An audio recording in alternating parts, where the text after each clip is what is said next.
Assalamualaikum and hello YouTube. My name is Nur Muhammad from NMWatch and we are back with another initial review. So during the 11/11 sales, I think I've made a video talking about a watch that I wanted to buy, and the Seestern is what I wanted to get. And yeah, you guys will see what is the watch that I've got, right? So, and let's just see the box that it came with, right? Oh, sorry, quick wristwatch check. Today I'm wearing my San Martin SN0067, right? So I've got this during the previous sale, right? So this is the watch box. Right, so that is the watch box because I already unboxed this particular watch, which is this Seestern 600T, right? So yep, it came in this plastic, what do you call this, box here with an unsigned international warranty card, which I have no idea whether they will be honoring that if anything happens, right? So it also, I've took out this link. Let's just put it there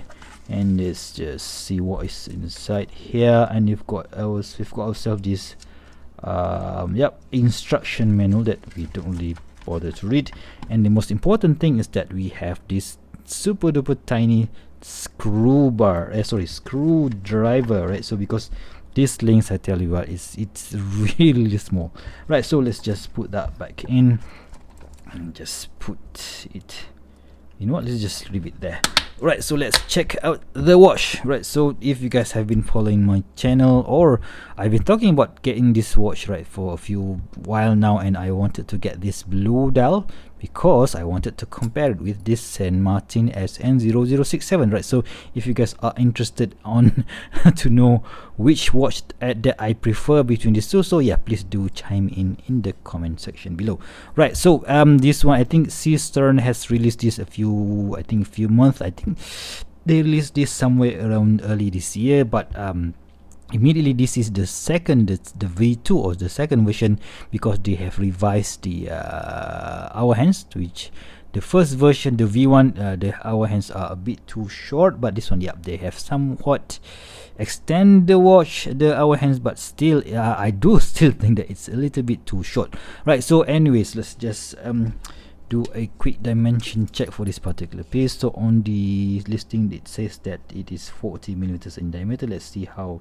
is that correct or not. Yep, bang on 40.2 on the bezel.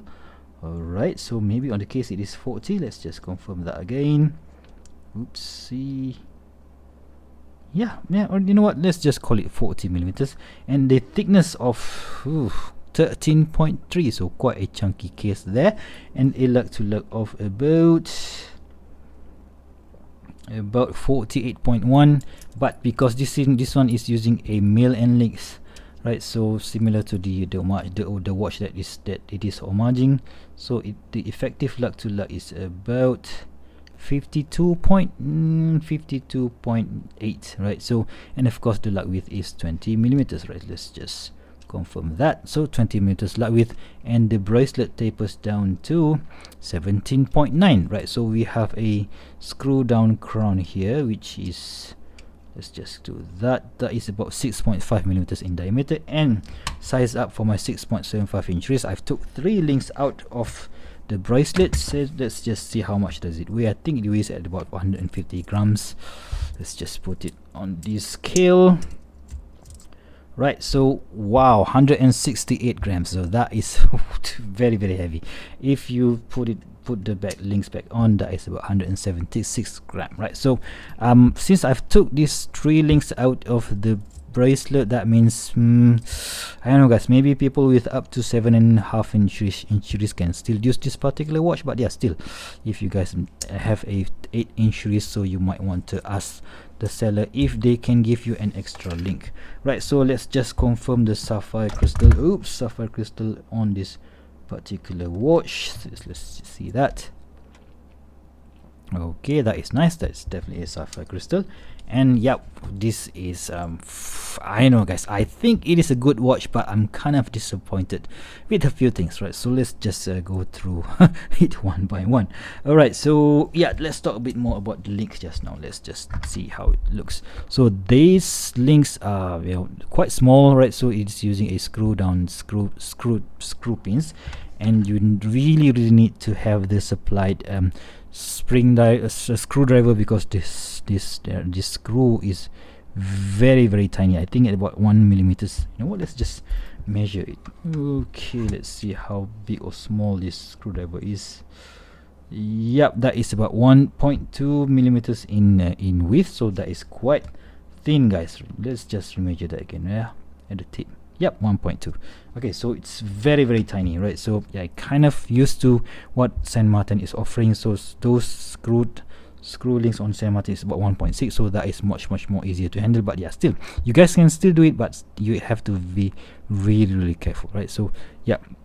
Okay, let's put it over there, and it comes with a Seiko NH35 movement, and yeah, that is why we can see that there is a date wheel there, so which is awesome, because the date wheel is actually loomed and very cool.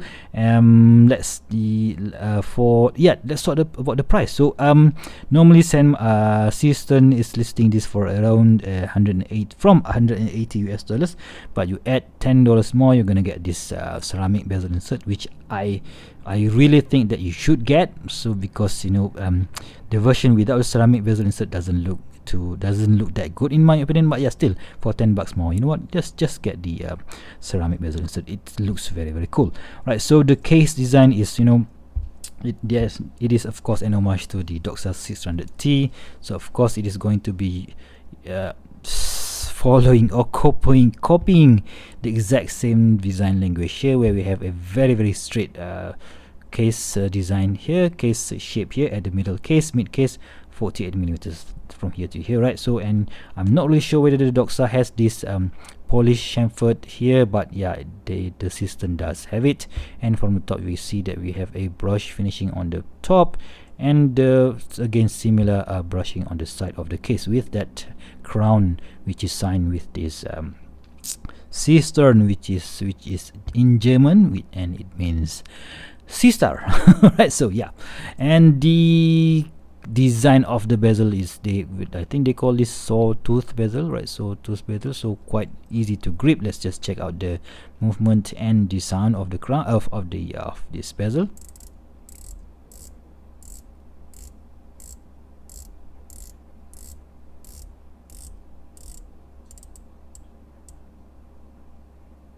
Yep, 120 clicks. It is not it's not really that centered, right? So there is a bit of slanting. It is slightly offset to the right, but yeah, I don't really mind it, because for less than $200 you can't really argue, right? So this ceramic bezel insert is in dark blue, or should I say navy blue, and there is a fit printing at the top of the outer side of the bezel. With, I think this is used for diving. I have no idea how to use those, so if you guys know, please do let me know in the comment section below.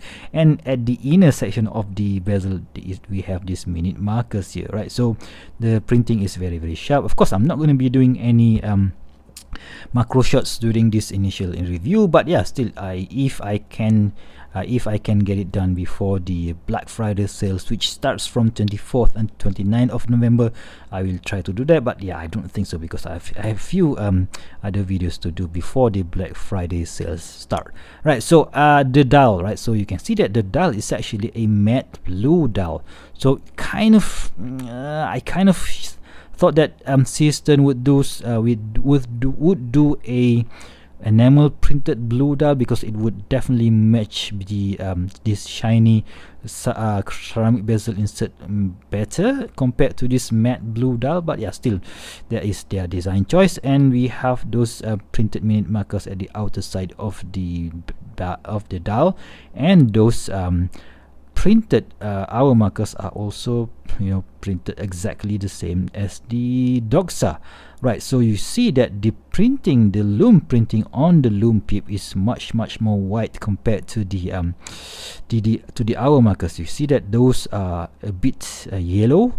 So, and the hands, right, I think the loom on the hands are also a bit white compared to the indices. So I don't know why Seestern did that, but when it glows in the dark, it glows in blue, and I have no idea what type of compound that they use, because the printing on the loom on the indices is not as bright as on the hands, right? So of course we will check that out later on.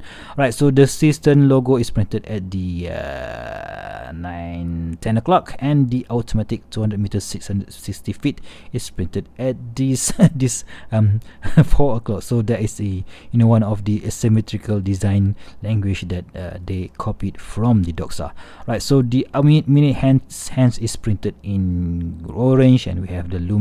It is loomed at the middle section of the hand, and similarly our hands are also has loomed, and it is printed in white. So and we have this rectangular, or is it square? Nah, not really square, rectangular second hands which pointed out, which is also printed in white. And yeah, I just love that rectangular shape at the replacing your usual lollipop second hands, right? So cool design feature, but no thanks to Seestern. Right, so anyway, let's just check out the crown, right? So let's just go to the crown. So when I first saw this particular watch, I was really not really sure about this crown system, because the only grip area that we have is this very tiny portion here, but in reality it works just fine, so no issues there. So with the Seiko NH35 movement, this is going to be very easy to use. So let's just hack the movement, and today is 17th, right? So so let's just do the you can't really do the 1010 because you will I cannot really see the all of this the markers here, right? So let's just screw it back in. So screwing back in is gonna be a bit of a challenge if you guys have bigger thumb than mine. So you see that this crown guard area kind of doesn't really help anything. So yeah, that's I just don't really like the design of this particular crown, right? So anyway, that's just me, right? So the bracelet it is featuring this solid end links, but you can see that the shape of the end link is not really I don't know, it's not symmetrical, right? So not really symmetrical. You see this gap here, we have this chamfer here and chamfer here, but this shape does not correspond to the exact shape of the lux, which is quite annoying, right? So and we have that end male end link here which protrudes out. So yeah, I kind of don't like that particular design. I'm not really sure whether the Doxa does that, but yeah, still it's kind of annoying for me at least. Right, so 20 millimeters tapering down to 18 millimeters, and we have this class, this Seestern class with this annoyingly scratch easy, not scratch proof at all polished flip lock, which I have no idea why they did that, but yeah, still before we go to the class, let's just check the brush finishing on the top of the bracelet, and we have polish finishing in the middle section, or in this chamfered section of each link, so which is very cool. And the side also we have this polish finishing, right? So yeah, no complaints there, but I just don't like this, right? So anyway, so we have this milk class with the 6 micro adjust, very nice, and I am on the 3rd hole, which is okay, not that bad, right? So at the back we have the stamp oil stamp case screw down case back with that wave and sea star flying out of the water, which I have no idea why. Right, so I think the model number is this S407, right? So and this is stainless steel 316L, of course, right? So automatic movement, which is like we mentioned just now, it is using the Seiko NH35 movement, right? So let's just quickly put it on the wrist and take off my San Martin SM0067, right? So what, let's just quickly compare these two. So I know, guys, so do you want to see me comparing these two? So please do let me know in the comment section below. Right, so let's just put it on the wrist and see how it looks like on my skinny 6.75 or 17 centimeters inch wrist, right? So the thickness of 13.3 millimeters is not really that bad, but still the thing that I really don't like is that huge gap, right? So huge gap between here, and yeah, I just think that if they made the this case lug to lug shorter, that they will definitely help. And of course they could have made this one much thinner at maybe somewhere around 12 millimeters, such as that one, so it would be a perfect watch, right? So that is how this Seestern 600T looks on my wrist, right? So let's just quickly charge the loom and see how does it perform, right? So immediately I've mentioned to you just now that the loom is not as good as the loom on the indices are not as good as the hands, but still let's just compare it together with the Saint Martin so that you can see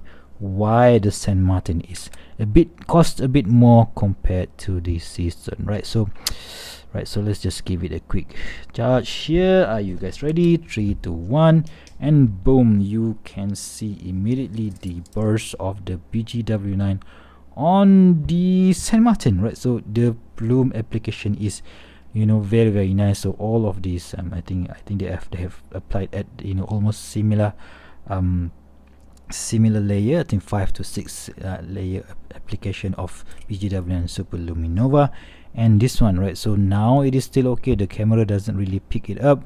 The camera picks the the loom. It looks nice on camera, but in my eyes, right, the hands definitely shines brighter compared to the indices, and I don't understand why, right? Maybe because the compound that they use is different, but yeah, still kind of a bit of a bummer there, right? So let's just see that you know, that's a date loom, right? So which is okay, not a bad, cool thing, but I don't really mind it. It doesn't really matter to me, right? So if you guys are a definitely loom junkie, you're gonna love that, but still for me it is not really, you know, matter to me, right? So there you have it, guys, my initial review of this Seestern 600T. So I'll try to get the comparison video review of these two maybe during the Black Friday sales, right? So let's see if I can find some time. But yeah, still a great option if you want a, I couldn't say an exact copy, but a very very close copy to this Doxa 600T. And if you don't mind the brand name, if you don't mind this asymmetrical logo positioning, I know, guys, I don't know, guys, I just don't like it. I don't know why, but yeah, I just don't like it. So maybe you guys know, you guys will have to chime in the comment section below if you guys like this kind of design, right? So yeah, of course, I will leave a link, an affiliated link down below if you guys want to get this during the AliExpress sale. And if you do, thank you very much for supporting the channel through that, right? So it will not cost you anything, but it will definitely help the channel, right? So if you guys like this video, please give me a big thumbs up, and if you want to see more future video reviews such as this one, please go ahead and subscribe to my channel. Until next time, I'll see you soon. Stay safe and bye bye.